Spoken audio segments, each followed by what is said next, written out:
He'll never find out. Yeah. I heard every word. Congratulations, you're both going to prison. Leon's hands trembled as he positioned the tiny GoPro camera in the crawl space beneath his living room floor. The digital clock on the device read 4:17 a.m. Above him, the floorboards creaked with Aubrey's restless sleep. He'd been lying awake for 3 hours, waiting for this moment. The camera lens focused perfectly on the couch where he'd spent countless evenings with his wife of 8 years, where they'd planned their future. Where she'd told him she loved him just last Tuesday. Where yesterday, through the window, he'd seen her kissing his best friend. Leon sealed the crawl space access panel and crept back upstairs. Aubrey stirred as he slipped into bed, her auburn hair catching the moonlight. "Where were you?" she mumbled. "Bathroom," he whispered. She rolled over, and within minutes, her breathing returned to its familiar rhythm. Leon stared at the ceiling, his mind racing through calculations. Flow rates, pressure differentials, the structural integrity of lies. He was a water systems technician for the city of Millbrook, a job most people considered boring. They had no idea that Leon understood every pipe, every valve, every hidden passage beneath their feet. The underground was his domain, and now it would become his tool. 3 weeks earlier, Leon had been debugging a pressure monitoring system when Grady Sullivan walked into the control room. Grady worked in municipal planning, supposedly coordinating infrastructure projects. In reality, he spent most days playing solitaire and charming his way out of actual work. "Leo, my man," Grady's voice boomed off the concrete walls. "Still playing with your toys down here?" Leon didn't look up from his computer screen. "Preventing water contamination for 60,000 residents, but sure, call it playing. Come on, don't be so serious. Aubrey says you've been working too much lately. She's worried about you." Something in Grady's tone made Leon pause. Too familiar, too concerned about his wife's feelings. "When did you talk to Aubrey?" "Oh, I stop by sometimes when you're pulling these late shifts. Just being a good friend." Leon's fingers stopped moving across the keyboard. "You stop by my house?" "Relax, man. She gets lonely. I keep her company, maybe bring some takeout, nothing weird about it." Everything about it was weird. Leon and Grady had been friends since college, but Grady had never been the type to make social calls, especially not to married friends' wives. "Right," Leon said slowly. "Thanks for keeping her company." "No problem." That's what friends do. After Grady left, Leon sat in the humming silence of the control room. The massive pumps cycled through their routine, pushing millions of gallons through the city's veins. He pulled up the security logs for the past month, cross-referencing them with his work schedule. Grady's keycard had been used to access the building 7 times in the past 3 weeks, always on nights when Leon was working late. Always, for less than an hour, always with checkout times that didn't match any official business. Leon opened a new spreadsheet and began documenting everything. The next morning, Leon drove home through Millbrook's fading suburban streets. His neighborhood had been upscale once, back when the furniture factory was still running. Now it was a collection of oversized houses that people couldn't quite afford to maintain. He pulled into his driveway and sat for a moment, studying his home. The paint was peeling around the windows, the lawn needed cutting, the gutters sagged with autumn leaves. Aubrey's car wasn't in the garage. Leon walked through the front door and immediately noticed the coffee cups on the kitchen counter. 2 cups. Both still warm. He checked the time, 9:23 a.m. Aubrey didn't drink coffee after 8 a.m. because it made her jittery. She told him this 1,000 times. Leon opened the dishwasher. It was full of clean dishes, but the coffee cups weren't there. Someone had washed them by hand and left them to dry. He walked into the living room and knelt beside the couch. The cushions were slightly displaced, as if someone had been sitting there recently. He pressed his face to the fabric and inhaled. Grady's cologne, unmistakable. Leon stood up and walked to his home office.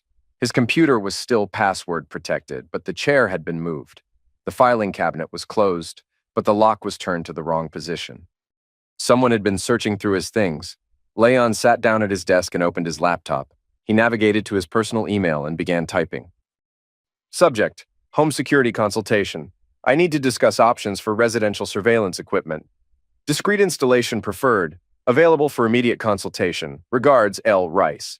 He hit send and leaned back in his chair. The house felt different now, contaminated. His phone buzzed with a text from Aubrey. "Working late today. Don't wait up." Love you? Leon stared at the message. She was supposed to be at the salon. Her salon closed at 6 p.m. on Tuesdays. He opened his laptop and began researching divorce attorneys. Leon spent the next week in careful observation mode. He installed the security system himself, hiding cameras in 3 locations: the living room, the kitchen, and the bedroom. He also placed audio recorders in the basement and the garage. He modified his work schedule, telling his supervisor he needed to do overnight maintenance on the filtration systems. This gave him legitimate reasons to be away from home at irregular hours. On Thursday night, Leon parked his truck at the water treatment plant and walked the half-mile through the old storm drainage tunnels to his neighborhood. The tunnels were part of a failed expansion project from the 1980s, never completed, but never filled in. Leon had mapped every inch of them during his first year on the job.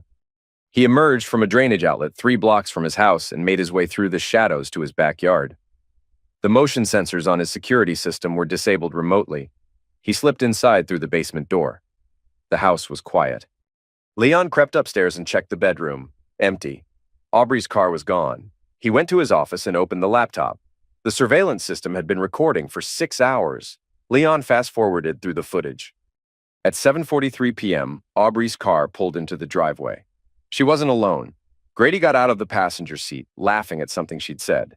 They walked to the front door together, Aubrey's hand on his lower back.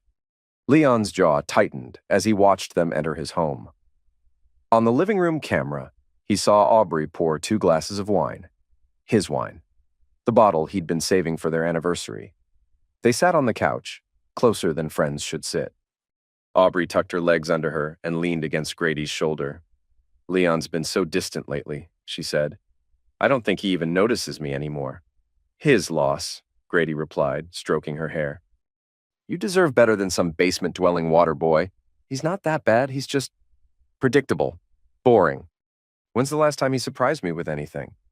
Well, I've got a surprise for you. Grady reached into his jacket and pulled out a small velvet box. Leon's blood went cold. Grady, we can't just look at it. You don't have to decide anything tonight. Aubrey opened the box. Inside was a simple gold ring with a small diamond. Not expensive, but deliberate. It's beautiful, she whispered. I know this is complicated, but I love you, Aubrey. I've loved you since college, before you even met Leon. She kissed him, long and deep, with a passion Leon hadn't seen from her in years. Leon closed the laptop and sat in the darkness of his office. The house around him felt like a crime scene. Every surface, every memory, contaminated by betrayal. He opened his phone and scrolled through his contacts until he found the number for Lola Brennan. She worked in HR at the city, a quiet woman with sharp eyes who'd always been friendly to Leon. More importantly, she had access to personnel records and payroll information. Lola, it's Leon Rice. I need to talk to you about something. Can you meet me tomorrow? Lola agreed to meet Leon at a coffee shop downtown. She arrived early, ordering a black coffee and sitting in a corner booth where they could speak privately. Leon slid into the seat across from her. Thanks for meeting me. I know this is unusual. You sounded upset on the phone. What's going on? Leon pulled out a manila folder and placed it on the table. I need you to look at something. Grady Sullivan's timesheet records for the past 6 months. Lola frowned. Leon, I can't just... Please. Just look. She opened the folder and studied the documents. Leon had compiled every instance of Grady's building access, cross-referenced with his official work schedule and project assignments. These don't match, Lola said slowly. He's been logging hours for projects that don't exist. And these access times? He's been in the building when he's supposed to be at job sites. Keep reading. Lola flipped through more pages. He's been using your security codes to access the archives. Why would he need historical water system data? He doesn't. He's been using my access to cover his tracks, making it look like I authorized his overtime. Leon, this is fraud. Serious fraud. Why are you bringing this to me instead of filing a complaint? Leon met her eyes. Because I need to know how deep this goes before I make my move. And because I think you might have your own reasons for wanting to see Grady held accountable. Lola's expression darkened. What do you mean? Your brother Danny, the inheritance issue with your grandmother's house. Grady was dating your sister-in-law when all that happened, wasn't he? Lola's jaw tightened. How do you know about that? I know Grady. I know how he operates. He convinced your sister-in-law to contest the will, didn't he? Promised her a bigger payout if she fought your family in court. She spent everything on legal fees. Grady disappeared as soon as the money ran out. That's his pattern. He finds people who trust him, then he uses that trust to take what he wants. Lola closed the folder. What do you want me to do? I want you to help me document everything. Build a case that's airtight. When I'm ready to move, I want to bury him so deep he never sees daylight again. And what about Aubrey? Leon's expression went cold. She made her choice. Now she gets to live with the consequences. Over the next 2 weeks, Leon and Lola worked together to build their case against Grady. They documented every fraudulent timesheet, every unauthorized access, every forged signature. The evidence was overwhelming. Meanwhile, Leon continued his surveillance. He watched Aubrey and Grady meet at restaurants, hotels, and his own home. He recorded their conversations, their plans, their casual discussions about his failings as a husband. On a Tuesday evening, Leon decided it was time to begin the next phase. He drove home from work at his usual time, but instead of entering through the front door, he went around to the basement. The surveillance system showed Aubrey and Grady in the living room, sharing a bottle of wine and discussing their weekend plans. Leon crept upstairs and hid in the hallway closet. He could hear their voices clearly. Thinking about the lake house, Grady was saying. My cousin's place is empty this weekend. We could drive up Friday night. What if Leon gets suspicious? Tell him you're visiting your sister in Hartford. You've used that excuse before. I hate lying to him. He doesn't deserve this. Then leave him. You know you want to. It's not that simple. The house, the finances, everything's tied together. I can't just walk away. You could if you had help. I've been thinking about this. There might be a way to make it work. Leon's pulse quickened. This was it. The moment they moved from affair to conspiracy. What kind of way? Leon's got life insurance through the city. $500,000. And he's got that whole dangerous job thing going on. Accidents happen in water treatment plants. Aubrey's voice dropped to a whisper. Grady, you can't be serious. I'm just saying, if something happened to him, we'd be free and financially secure. That's horrible. I can't believe you'd even think that. You're right, I'm sorry. I love you so much, Aubrey. I can't stand the thought of you staying trapped in this marriage. I love you too, but we have to be smart about this. Patient. Leon closed his eyes and counted to 10. Then he opened the closet door and walked into the living room. Aubrey and Grady sprang apart on the couch, wine glasses sloshing. Leon? Aubrey gasped. You're home early. Am I interrupting something? No, of course not. Grady just stopped by to what? Leon's voice was calm, almost conversational. To discuss my life insurance policy? The color drained from Grady's face. Leon, man, we were just what? Planning my funeral? You don't understand. I understand perfectly. Leon walked to the entertainment center and pulled out a small device. I understand that you've been sleeping with my wife for months. I understand that you've been stealing from the city and using my access codes to cover it up. And I understand that you just suggested murdering me for insurance money. He held up the recording device. I also understand that everything you've said in this room for the past month is admissible in court. Aubrey started crying. Leon, please, save it. Leon pocketed the recorder. I'm filing for divorce tomorrow. I'm also filing a criminal complaint against Grady for fraud and conspiracy. You both have 24 hours to find somewhere else to live. You can't do this, Grady snarled, standing up. This is entrapment, illegal surveillance. Is it? In my own home? Check the law, Grady. Ohio's a one-party consent state. I can record any conversation I'm legally entitled to hear. You weren't in the room? Wasn't I? Check the timestamps. I was in the house the entire time. That makes me a party to the conversation. Grady lunged forward, but Leon was ready. He sidestepped and grabbed Grady by the shirt, using his momentum to slam him against the wall. Touch me again, Leon said quietly, and I'll add assault to the charges. Grady shoved him back. You think you're so smart, don't you? You think you've got it all figured out? I know I do. You don't know anything. You're a nobody. A pencil-pushing drone who thinks he's important because he knows how to read water pressure. Aubrey's been laughing at you behind your back for years. I'm sure she has. But I'm not the one who's about to lose everything. Leon walked to the door and opened it. Get out, both of you, now. Aubrey stood up, wiping her eyes. Leon, can we please talk about this rationally? There's nothing to talk about. You made your choice. I made a mistake. People make mistakes. Mistakes are accidents. This was deliberate, calculated. You chose to betray me, and now you get to live with the consequences. What about forgiveness? What about our marriage vows? Leon's laugh was bitter. You want to talk about vows? Let me remind you. For better or worse, for richer or poorer, in sickness and in health, till death do us part. You decided to skip ahead to the death part. Grady grabbed his jacket. This isn't over, Leon. You can't destroy people's lives just because you're angry. Watch me. The next morning, Leon arrived at the courthouse when it opened. He filed for divorce, citing adultery and irreconcilable differences. He also filed a restraining order against both Aubrey and Grady, preventing them from accessing his home or workplace. At the same time, Lola submitted their evidence package to the HR department and the city attorney's office. By noon, Grady had been escorted from the building and placed on administrative leave pending investigation. Leon spent the afternoon moving his most important possessions to a storage unit. He also changed the locks on the house and canceled Aubrey's access to their joint accounts. His phone rang constantly. Aubrey, then Grady, then Aubrey again. He ignored them all. At 6 p.m., Leon drove to the water treatment plant.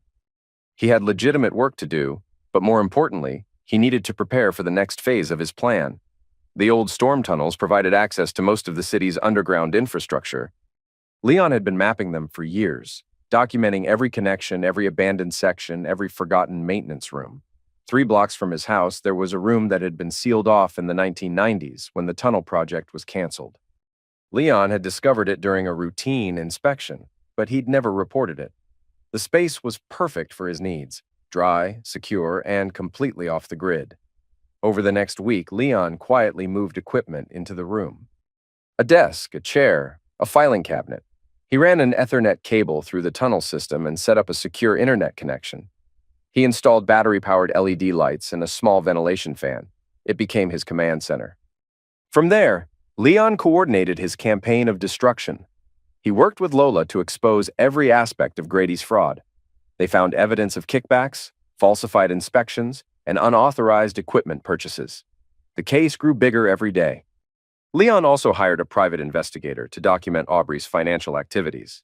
They discovered that she'd been skimming money from her salon's accounts, using the cash to pay for hotels and gifts for Grady.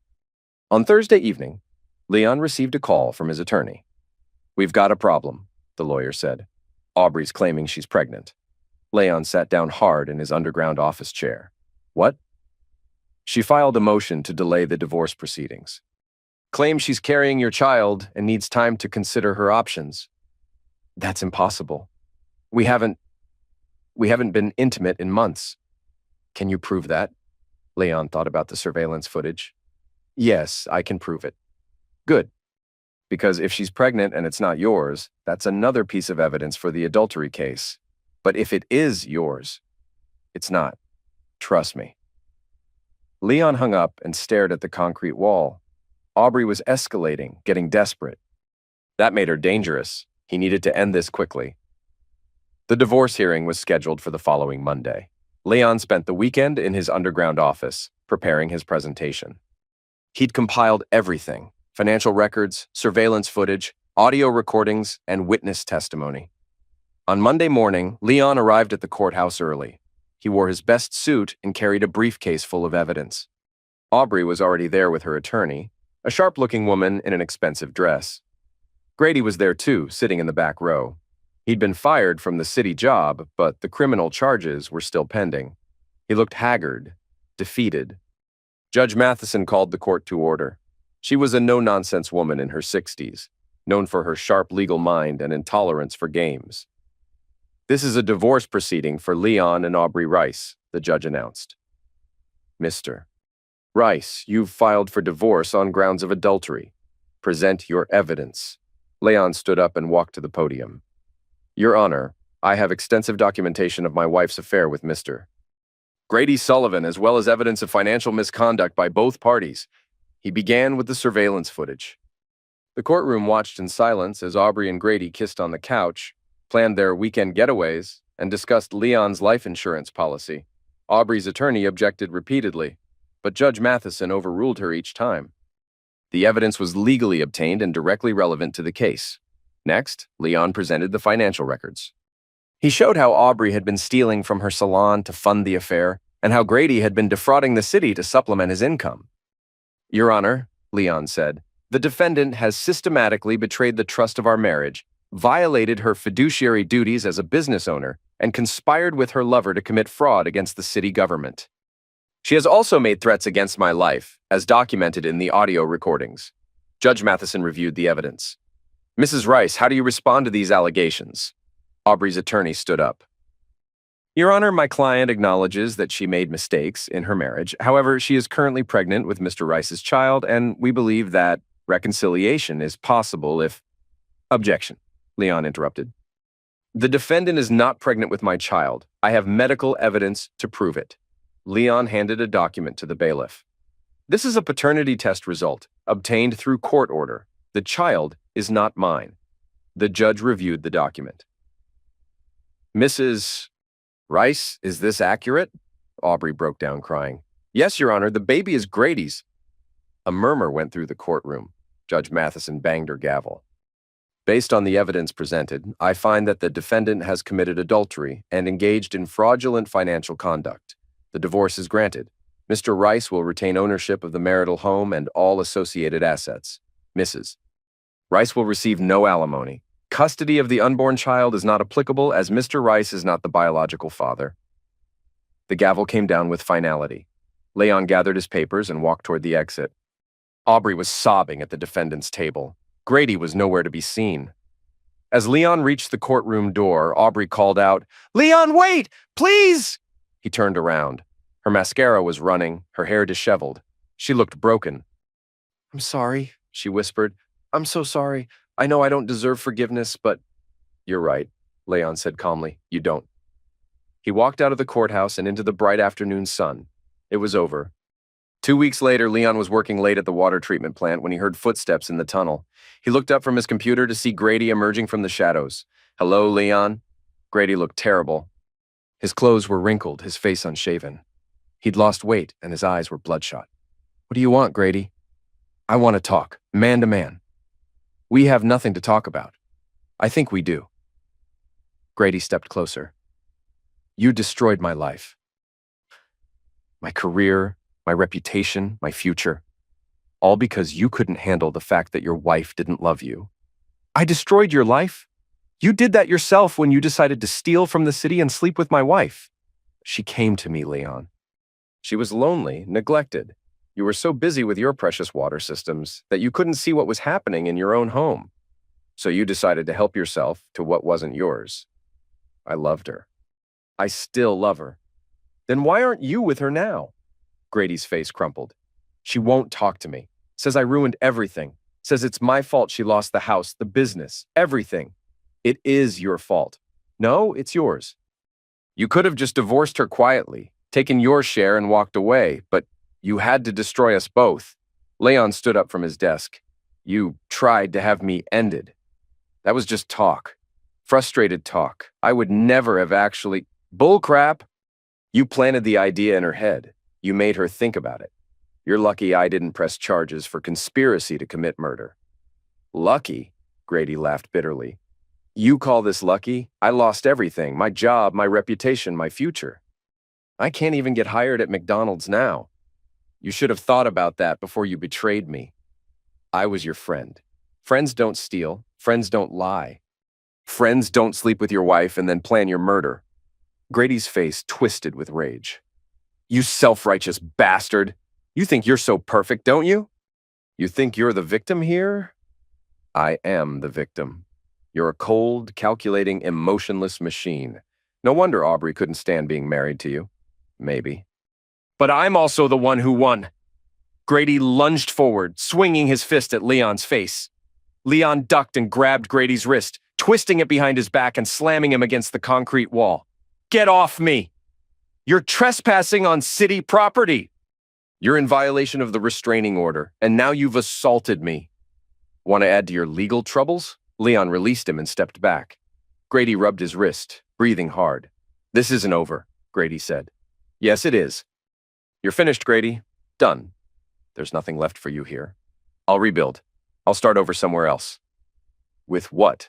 You have no money, no references, no prospects, and everywhere you go, this will follow you. Every job application, every background check, every relationship. You'll never escape what you did. Neither will you. You'll never trust anyone again. You'll never love anyone again. You'll spend the rest of your life alone in this basement, surrounded by pipes and gauges, wondering if everyone you meet is planning to betray you. Leon smiled coldly. Maybe. But I'll be alive to wonder about it. Grady stared at him for a long moment, then turned and walked back into the darkness of the tunnel. Leon watched him go, then sat back down at his desk. He had work to do. The city's water system needed constant monitoring, constant maintenance. It was a big responsibility, keeping everything flowing smoothly. But Leon was good at his job. He understood pressure, flow rates, system integrity. He knew how to identify problems before they became disasters. He knew how to fix things that were broken, and he knew how to shut off the flow completely when something was contaminated beyond repair. Leon turned back to his computer and began typing his weekly report. Outside, the city slept peacefully, unaware of the complex systems that kept it running. In the tunnels beneath, water flowed through carefully maintained channels, following the path of least resistance, always moving forward, never looking back. Leon understood that principle better than anyone. He finished his report and prepared to go home, to his house, his mortgage, his life rebuilt from the ruins of betrayal. At the tunnel entrance, he paused and looked back at his underground office. Tomorrow, he would return to his regular schedule, his normal life. The secret room would remain, a reminder of what he was capable of when pushed too far. But tonight, he would sleep in his own bed, in his own home, surrounded by the silence of victory. Leon emerged from the tunnel system and walked through the empty streets of Millbrook. The houses were dark, their occupants dreaming peacefully, trusting in the systems that kept their world running smoothly. They had no idea how fragile those systems really were, or how dangerous it was to cross the man who maintained them. Leon reached his house and stood on the front porch, looking up at the windows. No other cars in the driveway, no other voices in the rooms, no other lives to complicate his own. He unlocked the door and stepped inside.